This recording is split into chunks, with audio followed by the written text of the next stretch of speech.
I'm making my guest's favorite drink. You picked a mojito, Vesper Martini, The House of Balloons cocktail. nice and crisp. Join me and some of the world's greatest writers. Multi-award-winning author of 5 novels, best-selling author of more than 20 books, the Pulitzer Prize among many other awards. Welcome to Dedicated. I'm your host, Doug Brunt. Today we're with Michael Lewis from his 1989 debut book, Liar's Poker, to his other titles, including The Big Short, The Blind Side, and Moneyball. Michael has this knack of combining statistics and psychology in a way that reveals new ways of thinking about the world around us. And he is one of the most important thought leaders of our time. And I'm thrilled he's here today. Michael, welcome. I don't think of myself as having many thoughts or being a leader, but that's very sweet of you. Oh, you are both, for sure. Yeah.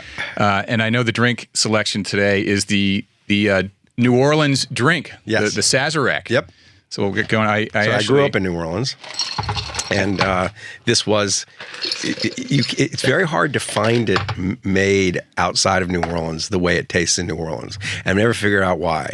There's variation in the recipe. People will sometimes use absinthe as opposed to absinthe, or they'll forget it's rye or whatever, but or they'll just toss Sazerac whiskey into a jar and call it a Sazerac. Well, I did look it up, I confess. I've had them before, but I looked it up just to make sure that you and Isaacson and Carville and the rest of the New Orleans Mafia feels good about the way I do this. So I think Walter is a Sazerac fan. Carville, I don't know. And Carville's kind of a transplant, right? I mean, he's from Crowley. New Orleans, though, right? No, he's from now he's in New Orleans. Okay. But he grew up, I think, in Crowley, Louisiana. Okay. But this thing, I mean, they used to say it's almost certainly untrue, but it says it on the intraweb that this is the first cocktail ever invented. It's the original cocktail. Now, it can't be true, right? But the first cocktail of all cocktails, kinds. not just New Orleans. It's not just, the Sazerac was the first cocktail. There's no way the first cocktail was this complicated, right? I know, we've got to coat the glass in absinthe. The whole thing is just, it's just implausible, but it is genuinely an old thing. And by the way, this was not easy to find, the absinthe. We had to hunt around a little bit. It used to be illegal. Yeah, it was like, when did that come in? Like the 80s or something? We could start, because everyone thought it made you hallucinate or something, right? I can't remember what it was thought to cause, but it was thought to be horribly addictive. I mean, Manet has a painting called The Absinthe Drinker, and he's this dissolute, addict. How am I doing so far? You're doing great. Look like the right way? No, I can smell it from here. And I'm sitting here with my Starbucks coffee, and I am unlikely to dilute it with a Sazerac, but it's I admire it. I was just down in New Orleans. As I was mentioning before we got going, I'm a Philadelphia Eagles fan, so I was down for the Super Bowl, and Walter Isaacson actually hosted a party that we went to at some restaurant. I can't remember the name. It was a fun place. You went to Clancy's, or you went to that might have been Antoine's, or you went to Galatoire's. None of that rings a bell? I mean, they all kind of do. I think we went to a few places. So, all right, let's see how it is. All cheers. Right, well, cheers. Great meeting you. That's right. You nailed it. Thank God. You nailed it. I would normally have mine on a rock. Oh, is that right? Yes. Okay. But yes, this is exactly right. Like the big rock. A big rock. Yeah. But yes. Nicely done. Thank you. Well, that's reassuring. I was a little nervous last night getting Do ready. your guests always drink the drink you make for them while they're sitting here with you? Yeah. Wow. I mean, no pressure, but yeah. Okay. All right. There have been a few folks, not everyone drinks, so there have been a couple of like green teas and coffees and things like that. But I think as we were, you and I were talking about Amor before we got going here, he had the Negroni, and I think we went back for more. Duchovny was Paloma, which was good. I don't know, yeah, we always have it. Yeah. So by the end of the interview, is this the first Sazerac you've had to make? Yes. Oh, all right. You have broken new ground here on the show for us.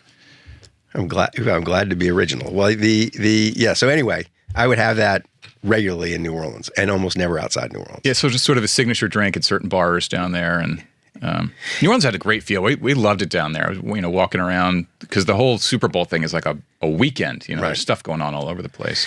It's if all you see of New Orleans though is that downtown area in the French Quarter, you get a very distorted view of life there. Mm-hmm. You think that basically New Orleanians spend their time going to strip clubs, and what that is, what you're seeing is in the French Quarter is this. It's a drainage ditch of Midwestern frustration. It's like Cleveland businessmen. Yeah. And New Orleanians are not down there. I remember when I was a kid, this sounds horrible, but it's true.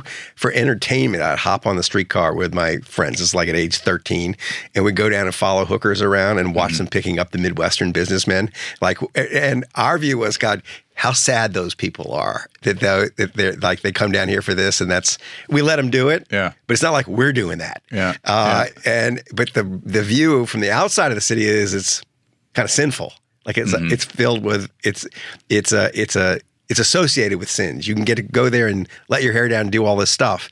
And the assumption is that that's because New Orleanians are doing it. And in fact, New Orleanians are just tolerating it. Yeah. Because it has a great history and charm. And it's got great tolerance. Kind of like Charleston in a way, like a sort of a southern town with a lot of history and heritage and great architecture and less self-consciously southern than Charleston. Like it's not completely selling that. It's a port town. That's the big, I guess Charleston is too, but New Orleans even more so. I mean, like I didn't grow up, you hear how I sound. Yeah. And people will say you lost your New Orleans accent. Like a very minor hint of it. I sound just as I sounded when I was 15 years old. My father sounds just like I do. And my mother has it's a little slower, but it is in the south. The point is, it isn't really a southern accent. There are a lot of different kinds of accents. There's an accent that sounds a lot like the Brooklyn accent, because the same Irish population that created the Brooklyn accent also went they went to New Orleans and created a version of it there. So it's just different. It's a different place. It's kind of wrong to think of it as a southern city. Yeah. Almost better to think of it as a Someone Latin there was American describing city. it, at least the French Quarter piece of it that you were talking about, as a combination of Vegas and South Beach. Like if those two had a child, it would be the French Quarter of New Orleans. Except it's tawdrier than either. It's lower rent than either, and it's less of the place. Yeah, it is. Right. It right. really it's is a less outlier within. It is. Yeah. It is. But I love growing up there, and I'm basically the only one who left. My whole family's still there, and I go back all the time. And so you finish high school, go to Princeton, which is where you meet Duchovny, as you were saying, right? Yep. And we were. If he's out there listening, you were getting huge props for your athleticism as a baseball and basketball player. Yeah. So you guys were roommates there? Or? No. We were friendly there, and then we've reconnected since. Okay. Yeah. So you went to Princeton and art history major. Yes. And then actually worked in the art world right out of college, out of Princeton? You're about the first person who's ever brought that up. Yeah. The answer is yes. And it was because I didn't know what else I was going to do. And Wildenstein, the New York art dealership, which is anybody who pays attention to the art world knows what it is, but it's an old line French picture dealer, born in the late 19th century. That's got when I entered a gallery presence here in New York, like in the Chelsea area. Or something? It was on 64th Street, right off Central Park, right off Fifth Avenue. It was at the time by far the world's largest private collection of art, old masters mainly, and I was hired to be their stock boy, which was the best job because my job was just to move the things around and to be with the things and the physical objects, and because of how they'd started partly, there was masterpiece after masterpiece that no one had ever seen. They had never seen the light of day. The family had been basically rag merchants on the streets of Paris and had started in the picture trade by trading rags with the Impressionists for canvases. So there were Cézannes, there were Monets that no one had ever seen. Wow. They had dozens of each of those artists. And the book value, I had the book at the time, which was understated at the time, and this was 1982, was $3 billion. Oh my God. It's if you had it all in one place now, it's $50 to $100 billion worth of art. Yeah. And so I spent 6 months doing that, and then realized that I'd seen none of that money was coming to you. Well, no, that's right. And I ransacked the place. I really just spent the time just studying the paintings. Yeah. I was just so interested in the paintings. Yeah. And once I'd seen everything, it got old, and I left. Yeah. For the London School of Economics. You're still not writing, right? First, I was apprenticed to a woodworker and learned a cabinet maker in New Hope, New Jersey, and made cabinets for 6 months. Then I led fancy tours through Europe of rich American teenage girls, basically driving them around and showing them museums. And then I ended up at the London School of Economics. Okay. That's right. And so then I did a master's in economics. See, it's such an interesting background. Many of the writers that come on here, if they've had a prior career, many just started writing from the jump, but others, there were many journalists, people like Eric Larson, David Gran, Michael Connolly were journalists, many lawyers like David Baldacci or Scott Turow. You have to be the first art history major London School of Economics background person, but it kind of makes sense because so many of your books seem to have the left and right brain working in the way that you deliver this that's reveal. Interesting. I think when I think about my writing career, I don't know anybody who's had the same sort of experience because I don't know anybody who was so detached from the possibility they were a writer, who became a writer. I did not. If you'd have asked me at any point up to the age of 21, what are you going to do? You probably didn't know any writers. No one made a living. No, I didn't know any writers. I didn't think of myself like I was in a star of English class. I got a C my sophomore year in English in high school. No one ever said you have some. This guy's got the gift. No one ever said that, and I never had even the faintest interest in like writing for the school paper, any of that. Mm-hmm. I didn't have a lust for a byline. I didn't sit in my room writing poetry to myself. I didn't write stories. None of that. I was much more interested in sports. That's amazing because you are. I mean, you must have enjoyed them though because you're such a good storyteller. I read. Yeah. I read, but I read just for pleasure and unselfconsciously. Mm-hmm. I tended not to read whatever I was assigned. I didn't like homework. Even I had a kind of prejudice, like if the teacher wants me to read it, that it must not be very good. But I grabbed lots of stuff that I just liked, and I enjoyed reading. That was it.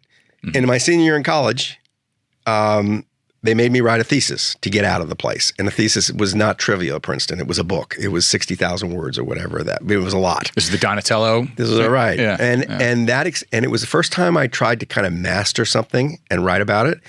And I can't describe the experience was so engrossing. And I thought, my God, this is what I want to do. And mistook that feeling first for like, oh, I want to be an art historian. Mm-hmm. My professor said, you're not going to be an art historian. And he actually said they're not going to be art historians. Like this profession is dying. And so don't do that. He was very sweet natured. He says, just watch out for yourself. This is not something you want to try to do. Yeah. And so I thought, well, maybe that means like what I want to do is write books. So you did have that inkling as you're exiting Princeton before the London School of Economics. May of my senior year.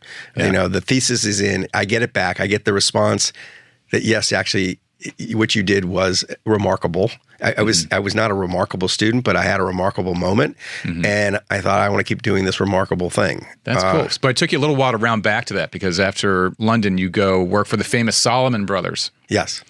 In Wall Street. This is sort of like mid-'80s. Yes. So I did have this other thought in my head. If I'm going to be a writer, if I'm going to write books, I got to have things to write about. And it would be helpful if I had experiences that and I did have this kind of hunger for just lots of different experiences. I remember the way this manifests itself right away as I started, for about 9 months, I lived the life of James Bond. I was learning how to scuba dive and skydive. I was like, I had this thing, I got to go experience all these things. Yeah. And I was consciously thinking, I want one day, right? And all of the weird jobs I had, partly I was thinking it was like these experiences may one day be handy. Mm-hmm. It was more or less in that spirit that I took a job at Salomon Brothers. I got it. I got the job offer accidentally. God, you were right about that. I wasn't right because I didn't know, but I did know. So I didn't have to apply for the job conventionally. I got it at a dinner party. Then I met the wife of the guy who ran Salomon Brothers in London at a dinner party. At the end of the dinner party, she said, "You must come work for my husband." I said, "Sure, I don't have a job." Then the husband, now I think she went and badgered her husband, and the husband had me go through a kind of round of interviews at Salomon Brothers, and they gave me a job. That's how I got my job. And you're doing like fixed income sales or what? You weren't hired for anything. You were hired to go into the sales and trading program from which you could end up anywhere. Yeah. And at that point, I was conscious that I'm not only walking into Wall Street when Wall Street's doing something very strange. It's like the center of the culture all of a sudden. Yeah, Bonfire of the Vanities was like 87, I think. This was 2 years later. That's right. But I'm walking into the firm that at that moment, it was making more money than all the other Wall Street firms combined. It was just like something's happening in this place. Mm-hmm. And it was, and the collection of people, if you walked into that training program now, you'd be shocked who was there. It was former Navy pilots. It was John Goodfriend's, high school girlfriend's son. It was a random collection of people. Some of them went to Harvard, but there were a lot of colorful characters. Yeah. And it wasn't, it was not buttoned up at all. It was raucous. It was Animal House. And when did it start clicking for you? Like, there's a book in here, and I'm going to start writing it, because it was 89 that Liar's Poker comes out. For sure, by the crash of 87, which is 2.5 years into the job, I was walking. Though I was working in London, I was back almost once a month to New York. And I was walking the trading floor in New York in October of 1987 when the markets were crashing, and I had a notepad out just taking notes for the book I was going to write. Mm-hmm. So Did anyone know you were doing that? No, but they knew. So they knew I wrote. What happened maybe 18 months before that was by the time I got to Salomon Brothers, I'd had a little success. I'd had magazine pieces published. I kind of was a stringer for The Economist. I would, and I kept writing while I was there, and there came a moment where that became controversial. I wrote an op-ed in the Wall Street Journal while I was on the trading desk, arguing that investment bankers were overpaid. And it said at the bottom of it, Michael Lewis is an associate at Salomon Brothers. And I was so naive. I was 25. Awkward elevator rides after I was 25 years old. It wasn't. It was worse than that.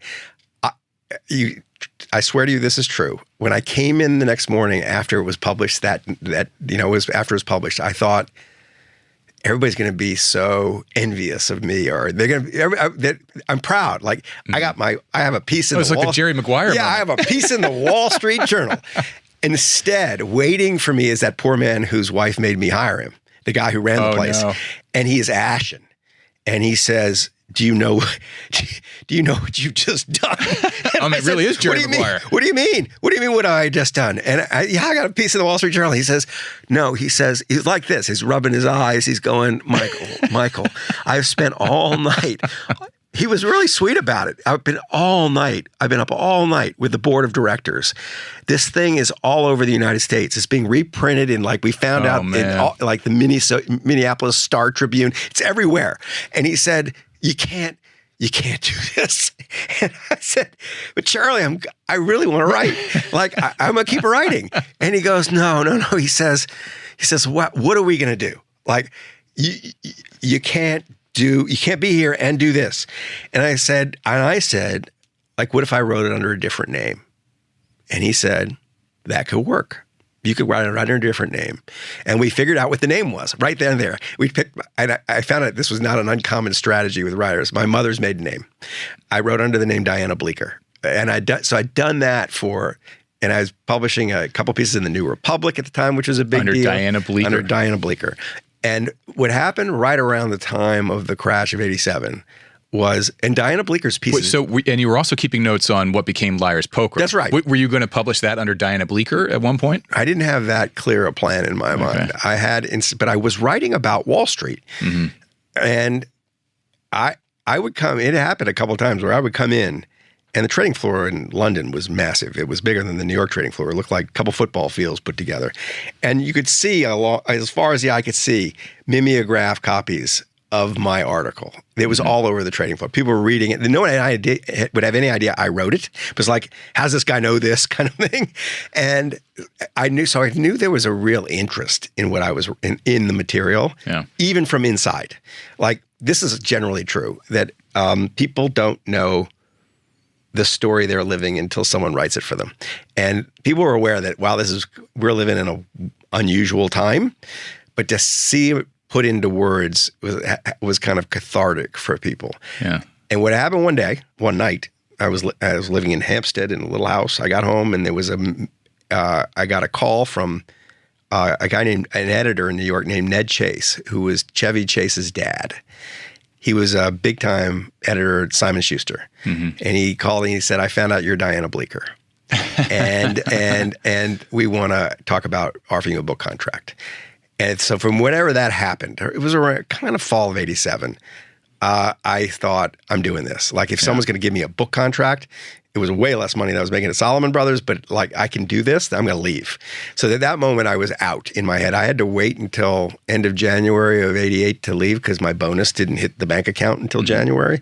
But after the bonus hit the bank account, I was out. And you asked, did anybody know at the firm? It's so hard to imagine in this. You and Goodfriend had a following, right? I remember reading something about you and Goodfriend and who was the head of Salomon. Just that phrase, me and Goodfriend. He was the CEO of the biggest, the most powerful financial institution on the planet. Mm-hmm. I was like lower than whale shit on the bottom of the ocean floor. Me and Goodfriend were not. I was whatever my title was, but it was like me and Goodfriend didn't have a relationship. Yeah, we had a couple of encounters which were kind of funny. But they were light encounters. When the book came out, he was furious. Yeah. But no, the odd moment was, so when I left, it was a bit like, oh, I hope they're going to be proud. I hope everybody's going to love my article in the Wall Street Journal. I told them I'm leaving to write a book, and it's such a different time. No, there was no non-disclosure agreements. It didn't even occur to me I couldn't just write about my life, and it didn't occur to them. Several of the bosses took me into a room and very sweetly tried to talk me out of the book they didn't care about. Like, you're going to write a book? Okay. Like, who's going to read your book? It was just nothing in the journal, please. No. They were over that. It wasn't even that. It was like, they thought I'd lost my mind. They thought, you just got paid $240,000, which is like huge back then. Then you're 25 or 26. Yeah. Well, you're probably going to make twice that next year. You have a future here. Yeah, why are you blowing up your... It was a concern. Can you say what you got for your book contract? $40,000. 40, yeah. So, which is high, actually, for then, too. For a first book, that's big.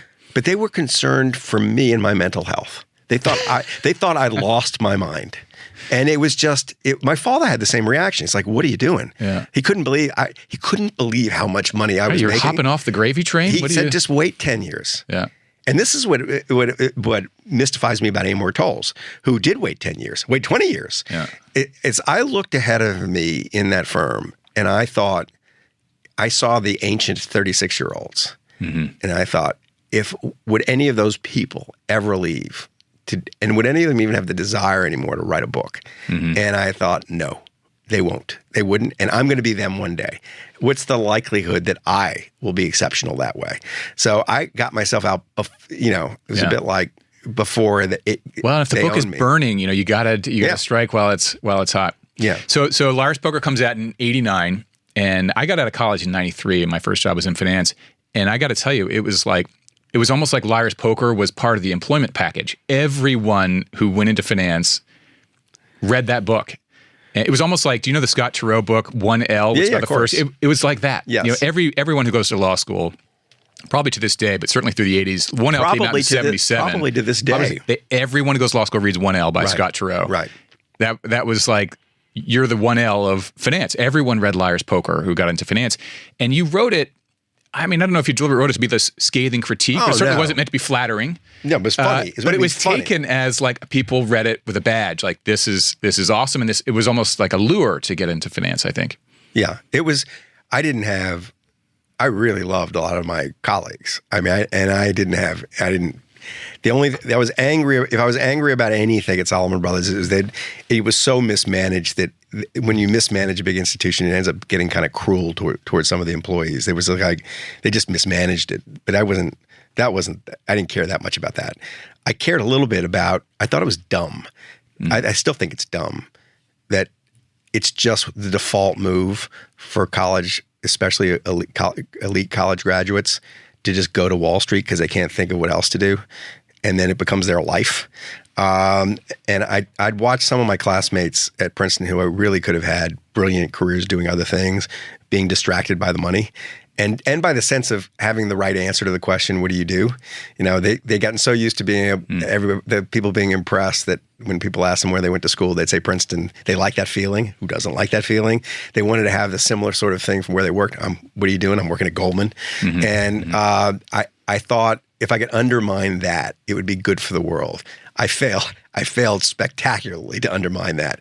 I ended up making it seem more fun than it was. Well, it reminds me, you probably have had this thought as well, but the Gladwell book Outliers, which was supposed to sort of like talk about early sport specialization for youth and, you know, this whole thing around, well, if you don't get the ice time on the hockey rink by the certain thing, like, isn't all this madness? And he was supposed to be, you know, critiquing how bad that is. Everyone read the book as a how-to manual. Like, okay, I've got to hold him back a year. I've got to get on the ice, or we'll never be a hockey player. And you know, so this is partly our culture. This didn't, for example, this did not happen in England. The book was as big in England as it was in the United States, and people read it exactly as I meant it in England. Americans take every book; they try to turn every book into a how-to book. It really is not. It's not the same sort of reading culture that other countries have. It's so practical. Everybody's looking for how do I get ahead, and so that was the chief reaction to Liar's Poker. It was, and I had 1,000 letters that read something like this: "Dear Mr. Lewis, I'm a junior at Ohio State University, and I read Liar's Poker, and I kind of knew I wanted to get into Wall Street before. Now I really want to get into Wall Street, and I think I've absorbed all the lessons that you've delivered on how to succeed. But are there any you left out? You could tell me." That kind of thing came. I got so much of that. I have to say, I mean, that's how I read it myself, with, you know, in 1993. Yeah, you know? But it couldn't have been. I'm sorry, but so we had strippers on the desks.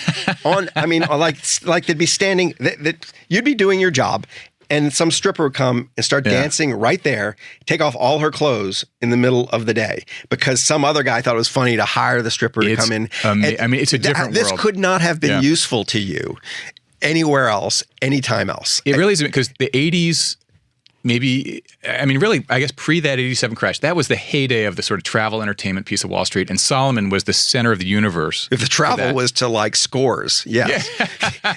Yeah. And you're in sales and trading, so were you Scores. like, you obviously had a front row seat for all of that. Was it just as crazy as the movies? What's the You're thinking of the Leo DiCaprio? Yeah, but there's the Wolf of Wall Street. That one. Yeah. So that was the down market version of it. That was the boiler room version of it, but it was a lot of that kind of thing. Yeah. And it was, I didn't know what to expect, but I do remember, like, even by the training program, I couldn't believe the way, I mean, generally the thing that shocked me the most was the way the men were treating women. It was just so uncomfortable to watch, that it was. These are not good New Orleans values. Well, you know, ungentlemanly. Yeah, absolutely. By the way, the absinthe it adds a nice little aroma to the whole thing. It does. So it was crude, rude, and socially unacceptable. It was fun, and there was a no bullshit. There was not a lot of corporate stuff. It really was. It felt more like sports than you're playing a game here than anything else. It was not what you have in the mental picture of Wall Street professional is not what anybody on the Salomon Brothers trading floor looked like, and it's not how they behaved. And that meant, so I was aware this is like great material. Like, I was aware this is funny. I laughed a lot at work, and I laughed at home after work. And I thought, if I can get that this is going to make it easier to get this story across.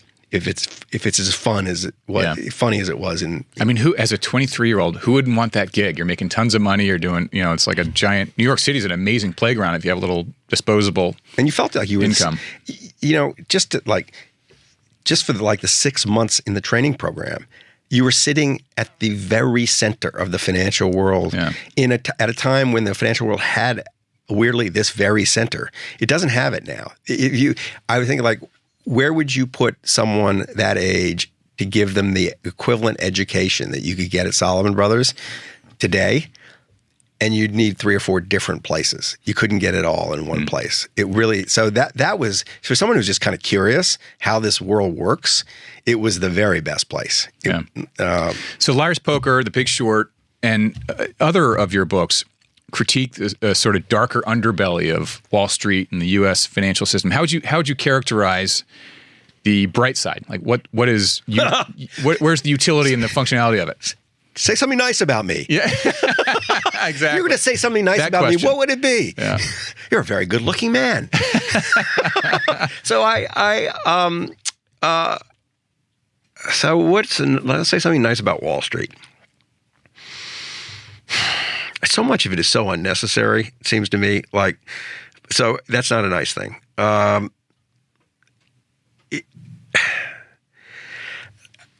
It's good to have people discovering prices. It's good to have people making markets more efficient. That's true. They're a useful part of the economy. Mm-hmm. I think they're just such an overblown part of the economy. Like there's so much unnecessary gambling. Mm-hmm. So it's hard for me to get excited even about that part. It's a lot of smart people. And the way, all right, here's a nice thing. It took me a while, but I have so many people I really adore who work on Wall Street. I mean, really, some of my favorite people in the world are in that business. Yeah, I mean, some people are designing, the marriage of 2 companies that lead to a great third company. Mostly it leads to a less good third company, but okay. I mean, even the public markets, like mostly, if you think about industries where there are public companies, like publicly traded companies where you can buy their stock, and private companies that have never bothered with Wall Street, really. The private companies are invariably better run. It's like it's so much better off not being tainted by and compromised by all the demands of being a public company. All right, so what I was going to say, the nice thing. The nice thing is it's really fun how Wall Street people think about the world. Like just the no bullshit, what it's worth, what's true, what's false. Like you're not allowed, this is going to sound strange because Wall Street, The Big Short is a really good example of Wall Street generating a great big lie. But you don't get away with little lies for very long when you're around smart Wall Street people. And even about themselves. Like they can be, like if you're not processing information and updating properly, you're a really shitty trader. That evaluation of securities creates so there's an efficiency. There's a mental as well to their. It's a mental habit that bleeds into the way they think about everything, and that is really fun to be around. And it shocks me because all decorum goes out the window. It's just like shocks me just how just no bullshit they can get. Yeah. Like there's nobody can as much bullshit as there is on Wall Street. There really is nobody who can be as free of bullshit as a really good Wall Street trader. Yeah. Well, and as you say, I think are suggesting there is a certain amount of self-awareness there. And I have a number of friends on Wall Street, both in the banking side and the sales and trading side, and they are some of the most clever, funny, interesting people to be around. Yep. That's true. And but they tend to work toward a date on the calendar. Like at this point, I'm going to have that much money and I'm out. And then I'm golfing and I'm doing these other things. They're not sort of, as you are, like, what's my next project? And I want to be doing this when I'm 80. They just have a different model of life. Yeah. I always thought, and it's a luxury to be able to think it, that I wanted my work to be really woven into the fabric of my life, that I really wanted it to be meaningful work. And the idea of retirement is anathema to me. Like, why?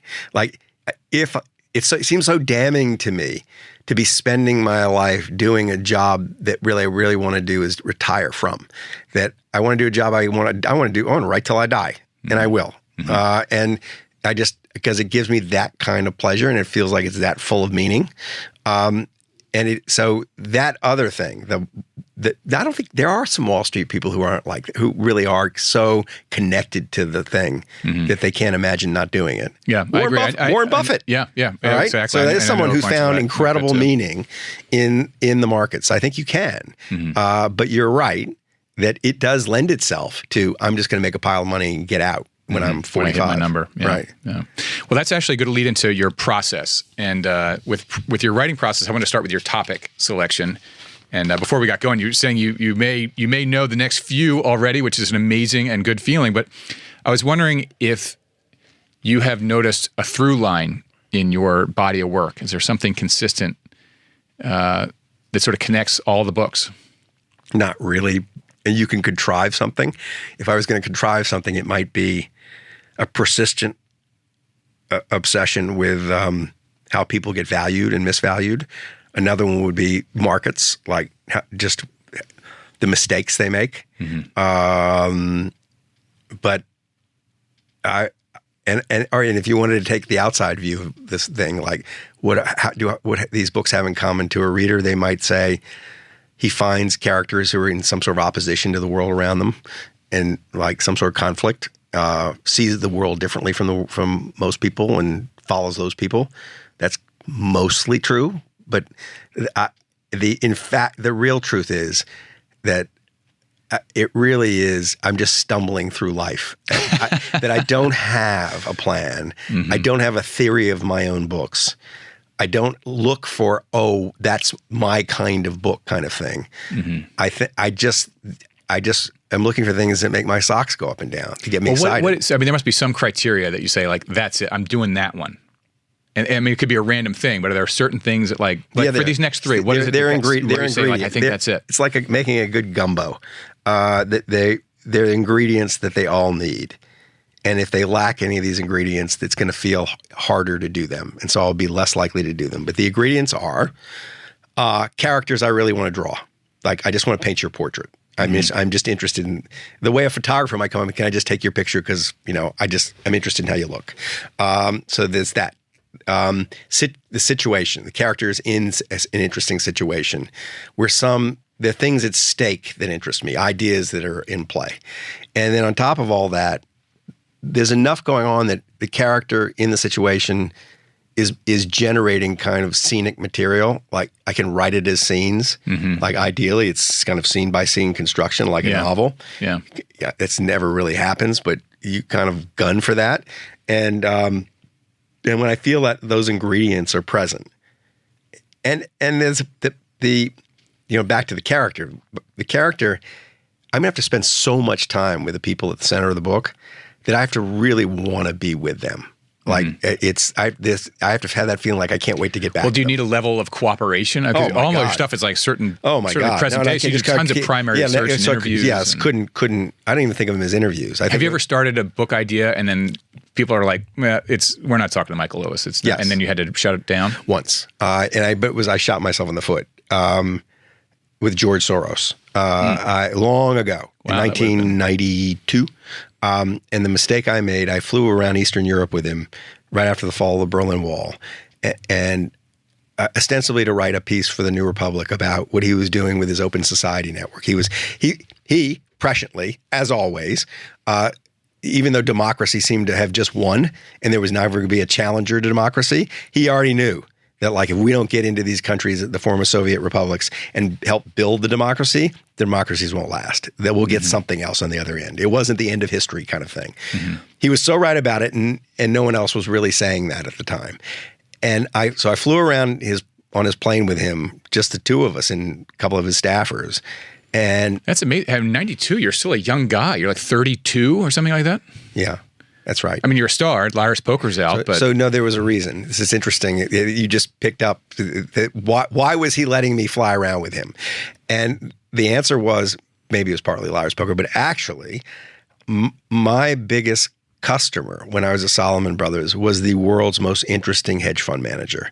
He ran Jacob Rothschild's money in London. His name was Niels Taub, and he was bosom chums with Soros, and he managed a bunch of Soros's money. And Soros, deferred to him I mean, thought of him as like, they were similar as characters. And Niels he'd basically acted as almost like a dad to me. He took me in when I was 20, when I got to Salomon Brothers. And he says, as long as you don't try to give me any advice, I'll do business for you. I just don't want to, you don't have to tell me, you can tell me what you're seeing, but don't like sell me anything. And he was amused by me. And he didn't have any need for a broker telling him what to do. So he became this huge presence in my life. And he was the one who said to Soros, you ought to just take him along. So I think that's how I got in. The stupid thing I did was I actually wrote the article for it was a book I should have written about this man. He's an incredible character. And I wrote this piece, and in the piece, I made fun a little bit of his philosophy, just essentially of his writing. And he thought he was vain about his intellectual life. I thought with this person, he thought of himself as an intellectual, Soros did. I thought of him as like apex predator, like this with these incredible jungle instincts. And that came across in the piece, and he got pissed. And said, you mocked Soros. I didn't mock writing, him. or yeah, right? Yeah, I was just like these ideas don't make sense to me. And he took it as an intellectual slight. Yes. Okay. I do, or something.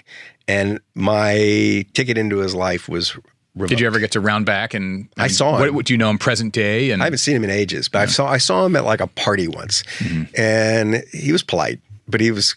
He remembered you. Oh yeah, he remembered me, but he was. I thought he was like that was the one that got away, and it was dumb of me. I should have just held. The reason I should have held my fire, because if I had just said no, I'm not going to write an article about it. I'm going to spend a year, and I'm going to do this right. I'd have written a book that would have said the same things about his writing, and he would have loved the book, because he would have gotten there would have been a full portrait. And the great shame is that no one did the book. Yeah. That this is someone he is a world historic character. He seems like behind the curtain kind of guy. Like he's I mean, even now, very mysterious. He's still in the air. The sun's more available and out there than he is.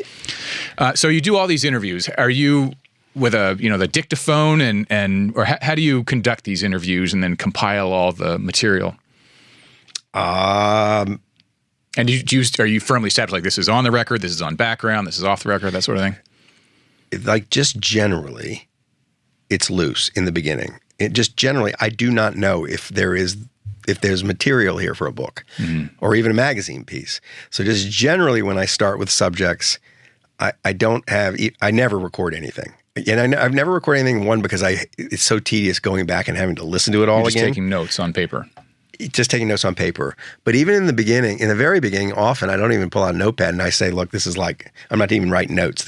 Consider this off the record, because I don't even know if I'm doing it. And if it ends up needing to be on the record, I'll come back and ask you. Yeah. But then, so a relationship develops the way we would develop, we're two people who met on a train. We're just talking. And I try to take them out of the space in their head where they think of themselves as possible subjects, and just like be natural, get them to like who they actually are. So it's not creepy weird. And that's just that's the beginning. And the other thing about recording, it depends on who we were talking about, but I mean, sometimes they've got someone who can cause a lot of trouble by saying the wrong thing, and it may end up in a book, and it may get them in trouble.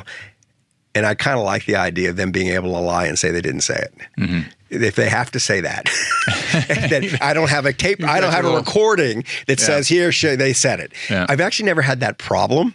It's an imaginary problem, but I like the feeling of they can get themselves off the hook by lying. Got a little escape hatch there. For yes, that's right. Give everybody some. Yes, give them a little room. Yeah. But then it really is.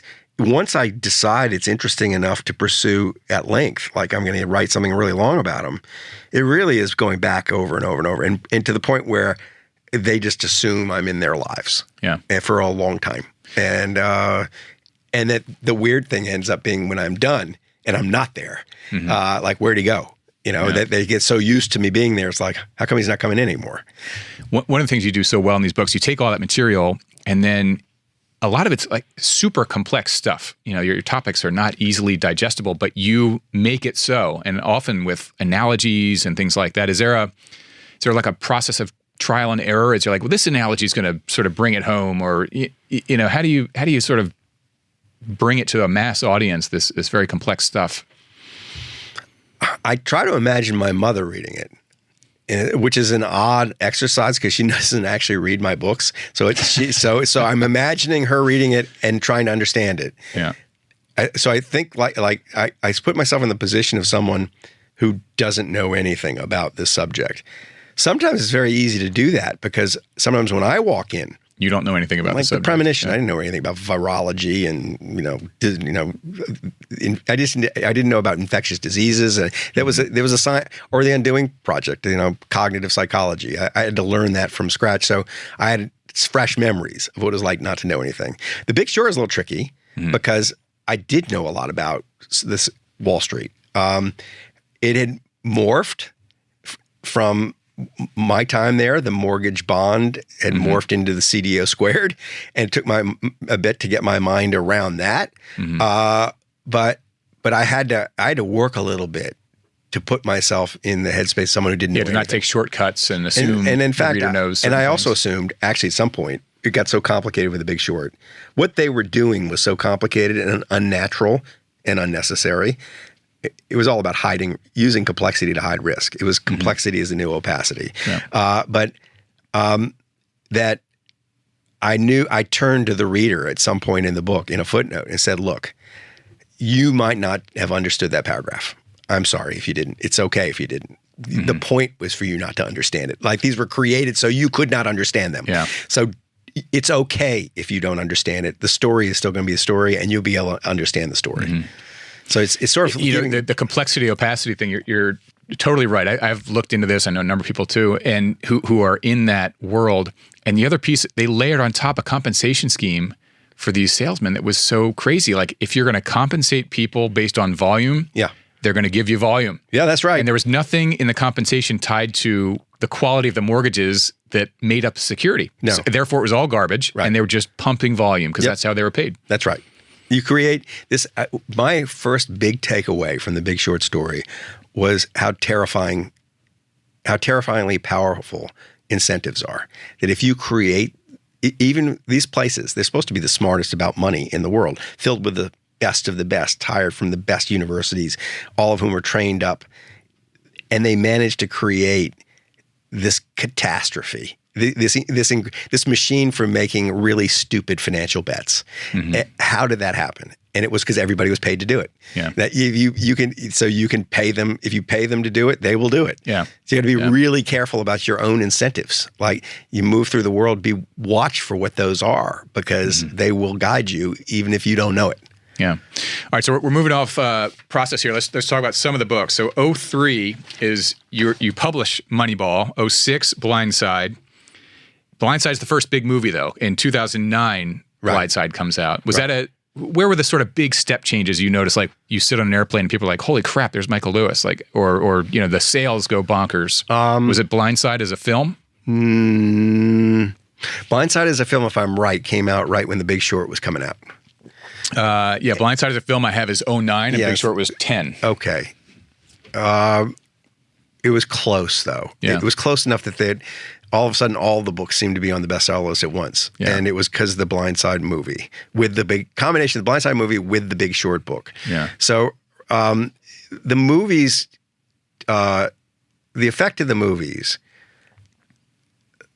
so it's 3 years between the book and the movie with the Blindside, which seemed like 10 years, but it was a really. Did you sell the film rights right away? Yeah. But that had done that forever with a lot of things, and nothing had ever been made, and I just assumed nothing would ever be made. And in fact, was kind of right to make that assumption because Fox bought it. Fox, it was then called 20th Century Fox, still, I think. And they bought it. It turned out for Julia Roberts to play the lead.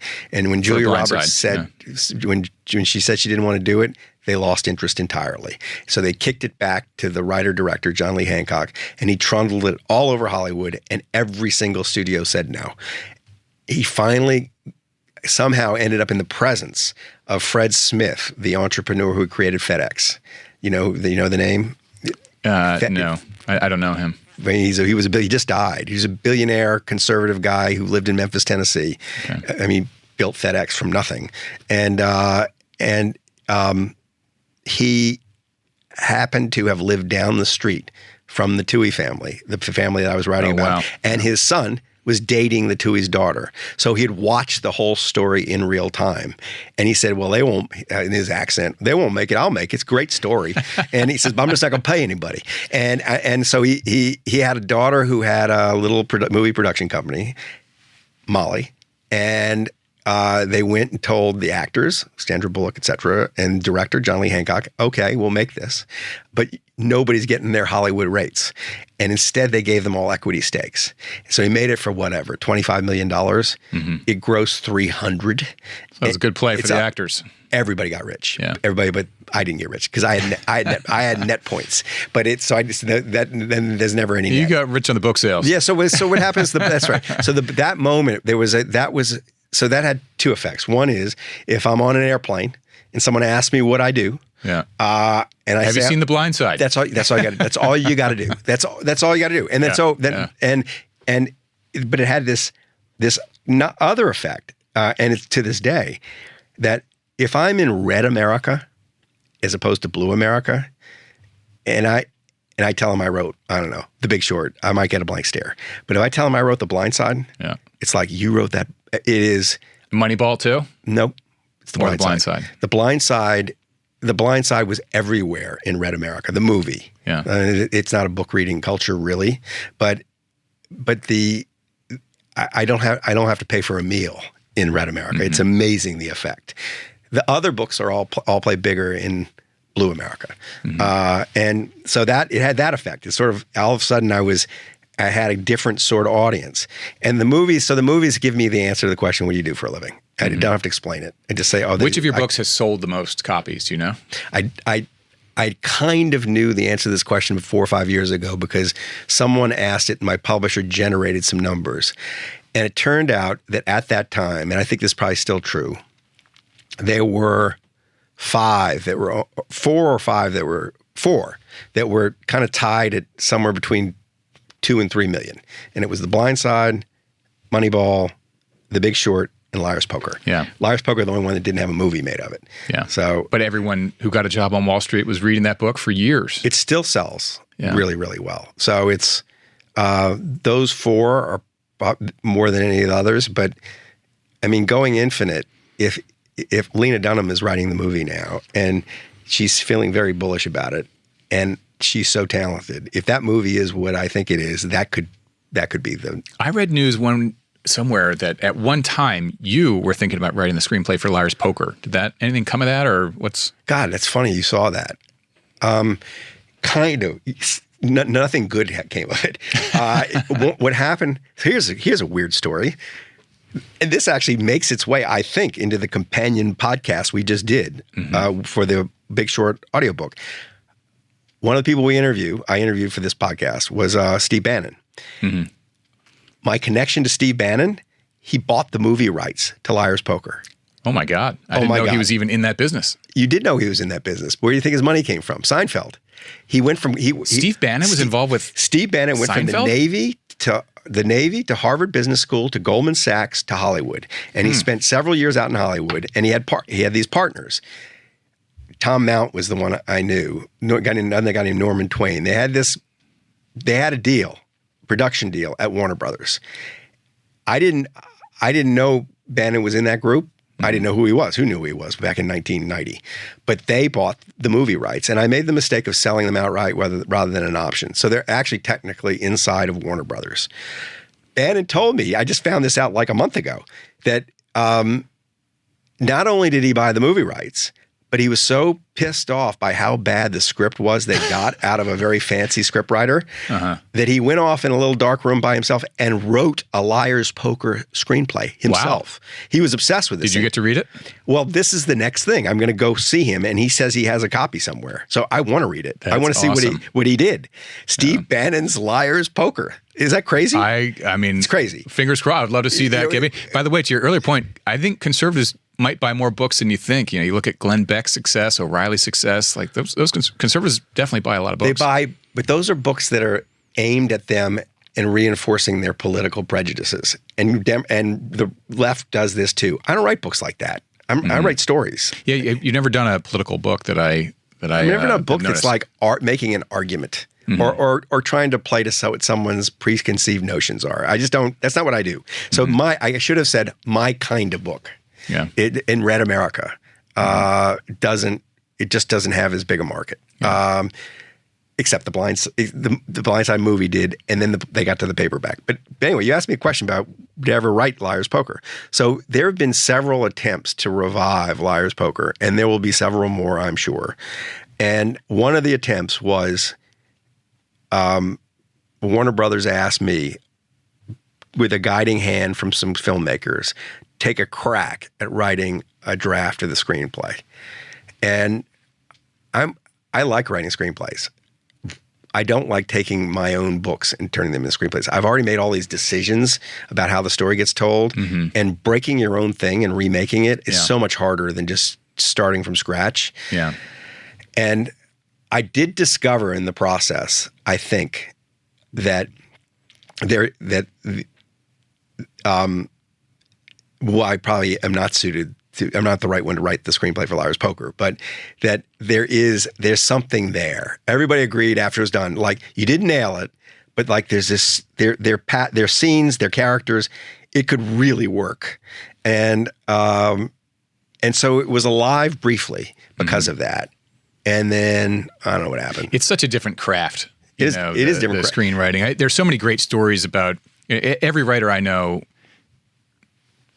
has a story about it. Some have had, like Dennis Lehane has crossed over and done both. But there's the famous Hemingway line. He's like, I write my novel, then I drive to the California border, I drop it over and take the check. And Michael Connelly has a great line too. Like, if they pay you for the movie rights, it's their turn to tell the story. I feel the same way. That's what I normally do. Yeah. I feel completely the same way. I feel like that I've taken their money. They can, it's theirs, and if they screw it up, it's on them. And if they do great with it, it's they're responsible. I felt like, and I've had almost no influence on any of the movies, nor sought to have influence on any of the movies. I do ever end up having relationships with the people who make the movies, and that's fun. Yeah. So was it the screenwriter for The Big Short? We were just talking about that before we got going. This is the ultimate screenwriter, I guess, has become a friend and is part of the podcast too, right? So Charles Randolph and Adam McKay won an Oscar for the screenplay, and McKay made the movie. He directed it and wrote the last draft of the script. And McKay is the first episode of the podcast looking back on this. So by the way, where can the audience find your podcast on The Big Short, which is just a 10-year anniversary of the film? Is there any place, when you're talking about people's podcasts, wherever you get your podcast kind of thing, is there any place where you can't get my podcast? I don't know. It should be on all platforms. Yeah, I think it is. What's it called? Like, what would they search on? Michael Lewis, Big Short? It's probably Against the Rules. It's Against the Rules is the name of my podcast feed. I should say, how can they find it? Not where can they find it? And this is the Big Short companion podcast, but I think it's under the heading Against the Rules. So not only you read the new audiobook for The Big Short, so you actually sat down and did that, which I'm curious to know how that process. I'd never pain in the ass, right? It's not easy to do that. It's if it's 16 hours of there's that dimension, but it's also when you read it aloud, you see the mistakes. When it's your work, it's like, oh, why didn't I do this before? And you want to take a pencil to it. And so, in fact, after I did this, I had a conversation with Norton, my publisher, and we agreed for the next book, the publication schedule's designed so that I can read the audiobook before they send the book to the printer. So I can go and make the changes that you get from reading it aloud. How many times have you done the audiobook? I did the first few because audiobooks, like with Liar's Poker, when it was books on tape and you got like a carton of cassettes if you ordered it, there wasn't a market. But they took it away from me starting about Moneyball time and gave it to actors. And just now are people coming back to me and saying, we'd rather you read the book than an actor. So the last 2, I think I've done myself. Yeah. And now I'm getting these. Well, what happened with this is the audio rights are coming back to me, so that the old ones I'm going to do. I'm going to do and. That's good. Well, you're a great talker. You got a great voice. I can see why they'd want you to do it. What is? And plus, for the reader, it's like, oh, I'm actually getting it from Michael Lewis. Like that's meaningful, I think, to have you do it. In retrospect, I can't believe we actually ever used actors. Dylan Baker did The Big Short and I think Moneyball. He did a few of them. He was fantastic. So I could see it on the one hand, but it does seem like it. I find it more satisfying. Well, not every author can do it. Some people are just not going to take that on. Well, it could be hard to make it engaging for a listener. Maybe. I think it probably comes easy to you. But these narrators are kind of like actors. It is a talent to make it sing in a way and make it appealing to a listener. Right. Well, in any case, I didn't think of it as that much of a pain in the ass. I thought of it as kind of interesting. You just sit in a sound booth for a few hours at a time. So what I don't do ever is go back and read my old stuff ever. Yeah. I have no desire. It feels like I'm the same. I just read a line by Woody Allen saying, I never go back and read any of my stuff. It's depressing and, It feels like yesterday's lunch, or last week's lunch. Like, I don't want to open that up. I don't want to eat that. I'm not going to learn anything from it. Yeah. So the books molder away in closets and I never think about opening them again.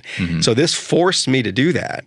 And it was a revelation just because of the material. I thought, oh my God, that material was so good. Like that was such an interesting thing that happened. So do you feel like you've developed as a writer? Like if I could take this on now, I mean, obviously you found some mistakes and things like that, but do you feel like you're a better writer today than you were 15 years ago? The answer is yes, but the gap is not as noticeable as the gap between Liar's Poker and The Big Short. I did this for the Liar's Poker a few years ago, and it was shocking.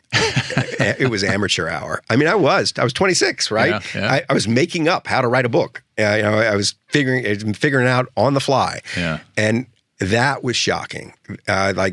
Just how much better I could have made Liar's Poker. In what way? Like line to line, and you're sort of writing, like piecing it all together. Piecing it all together, and also pacing. Like some things went on too much. Also, like there were some jokes where I thought I was being funny, and they weren't funny. And it was funny, but it was funny where I wasn't trying to be funny. I was a bad judge of when I was being funny. Have you ever gotten a book review that just pissed you off? Someone went after you. Or have you always been good at just letting that roll off? I'm not good at it. I'm so not good at it that after Liar's Poker, I just made a rule for myself. I won't read the reviews. It's hard to do. When you go over to the gym and a guy sort of walks over and says, God, I'm so sorry for that review you got in the Wall Street Journal. When you're trying not to read the reviews, you got to go read the review in the Wall Street Journal, sort of thing. So I every now and then I'll glance at them, like I'll see things. There is so piss me off. So the Wall Street Journal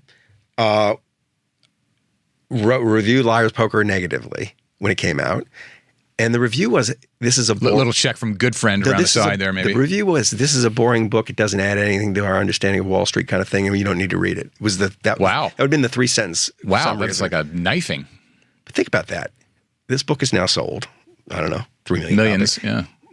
My daughter just went to work on Wall Street, and someone handed it to her, said, you need to read this book if you want to understand Wall Street, and having no idea that she was my daughter. So I'm sorry. You could say a lot of things about this book. Yeah, but that's a really dumb thing to say. Yeah, it was an idiot review. No, and this is a professional journalist who was writing this review. And someone with a motive, really. It was someone like malpractice. Like you shouldn't be doing. Someone should take away your pen. You just shouldn't do this.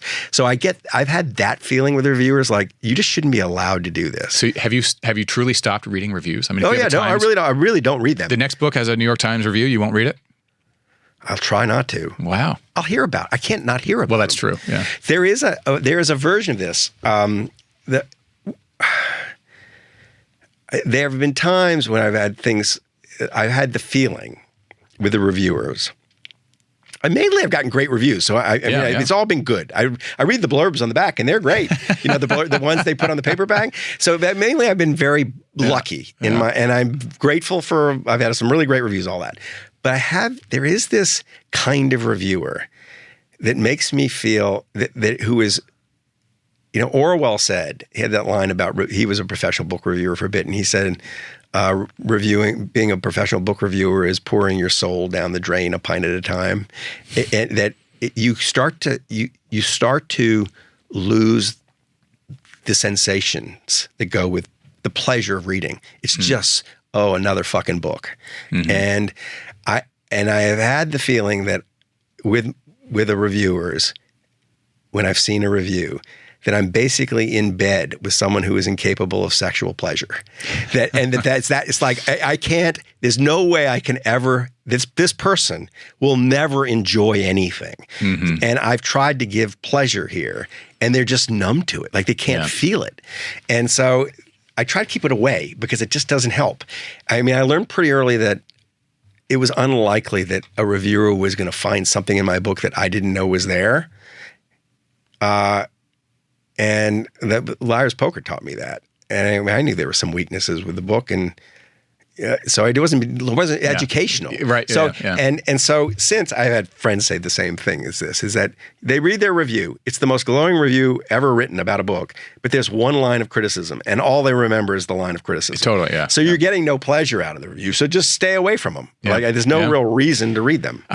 One morning, I read a review of one of my books that upset me, and I was on my way to have lunch with Amor, and we sat down at lunch, and he could tell that I was upset, and so I told him the story, and he passed on this advice that I think he had gotten from some other writer. Like I think Richard Russo had told him, and he told me, a bad review should ruin your breakfast, but not your lunch. You can deal with it, but move on quickly. So I did, but you're right. Some of these reviewers have an edge. There's clearly, like I remember. A Gentleman in Moscow is a terrific book, and I think it was the Journal that gave it a review that was like not great, but the reviewer was this Russian historian, and he was critiquing the accuracy of how a waiter at the hotel in Moscow would sort of actually approach the table. Like, well, that's all wrong, and that's not historically accurate, and went on this whole thing. It's like, clearly this person should not be reviewing books. They've got an axe to grind on something. A lot of people who are reviewing things. I mean, I hate to say it, the reviews always tell you more about the person who's reviewing the book than the book. Yeah, that's a great point. Right. And what can you do about it? Yeah. It's fine. It's not that big a deal. That's the weird thing, is that, I mean, and maybe when I was starting out, reviews mattered, but I don't even have any sense that they matter anymore. Like the books just have their life and people get to them, and maybe a review made a difference somewhere, but I can tell you my publisher thinks they think so little of the reviews, the importance of the reviews, that we've now got a compressed publishing schedule where I hand in the book in, this next one, I'll hand it in June, and it will come out in September, because they're skipping, and they've done this for the last 8 books. They just skip the whole process of trying to suck up to reviewers and get people to review it. Interesting. It doesn't matter. Yeah. Who cares what the reviews say? Yeah. Or if there are any. Yeah. So, for you, you're going to get liftoff just on the back of your name, and then it's word of mouth from there, which is always the best way to celebrate. Actually, if you think about what's happened to reviewing, it's been democratized. There are 6 billion reviews of these books. They're all on Amazon. Yeah, that's right. Right? So Goodreads stuff. Yeah. It's just like millions of them. Everybody's writing a review. So it doesn't matter what the New York Times reviewer thinks so much anymore. Yeah. All right. So before we get into the lightning round, and you've been very generous with your time, which I appreciate. What's next? Can you tell us about any of these upcoming books? Embargoed? No, I just can't. It's a mistake to talk about them. I agree. It takes the energy out of it, and I start to get bored with it, and it's best to be a surprise. Yeah. No, I totally agree. It can take a little of the gas out of it, but also, just in case it doesn't happen, it avoids some really awkward cocktail parties. They're like, what happened with that book you chose? Excuse me. That's true. Okay, lightning round. Your favorite book as a kid? Confederacy of Dunces. Oh, that's great. Yeah. Wasn't there a weird thing where the author passed away prior to the pub on that? Yeah. He killed himself. Before the book was published, right? He killed himself while it was being edited and rejected, and edited and rejected at Knopf. And then his mother forced it upon Walker Percy. I mean, really forced it upon Walker Percy, the New Orleans novelist, who says in an introduction, he says, I was hoping I could read 1 or 2 pages and it would be so bad I wouldn't have to continue. And I was just so depressed how good it was because it was long. And the author's mother was waiting for, the dead author's mother was waiting for a response. And he got it published. He went to LSU Press and got it published. That's how it was published. Yeah, that book was a sensation. All right, book or books you're reading now? One, I just started, so I can't have a lot to say about it, but Stephen Greenblatt's Dark Renaissance. It's a new book, Shakespeare scholar at Harvard, about Christopher Marlowe. That period in English history, where those playwrights start to kind of come out of nowhere, like how did this happen, is really interesting, and he's a great writer on the subject.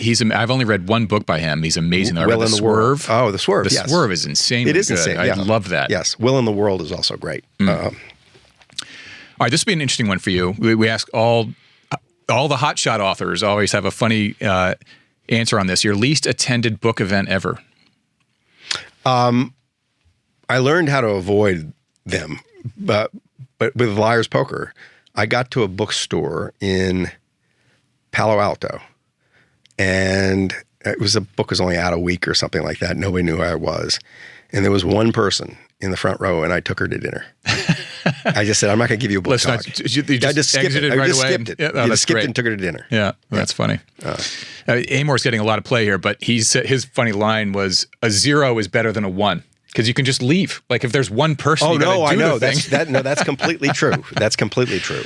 All right. So if you never left the art world, what do you suspect you'd be doing today?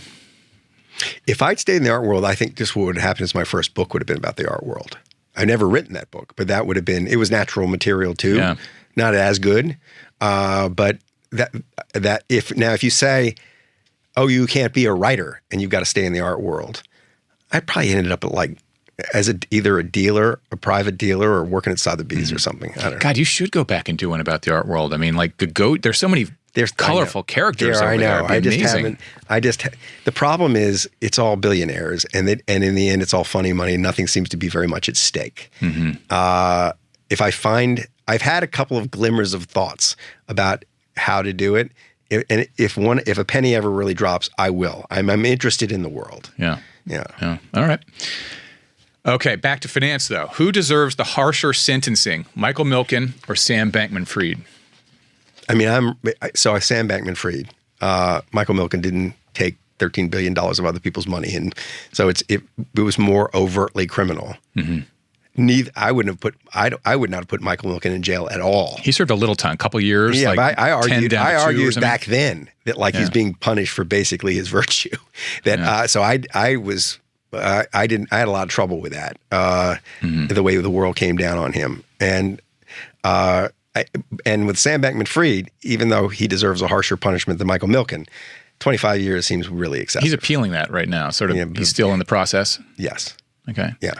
What any quick take on how many hours do you think you spent with him and your work on the book? So many that you can't count the hours. I mean, months. Yeah. Like I was just hanging around forever. So I spent a year with him and around him, interviewing, lots of people before it collapsed. And then the time was endless because it was just me and him waiting for him to be hauled off to jail. Yeah.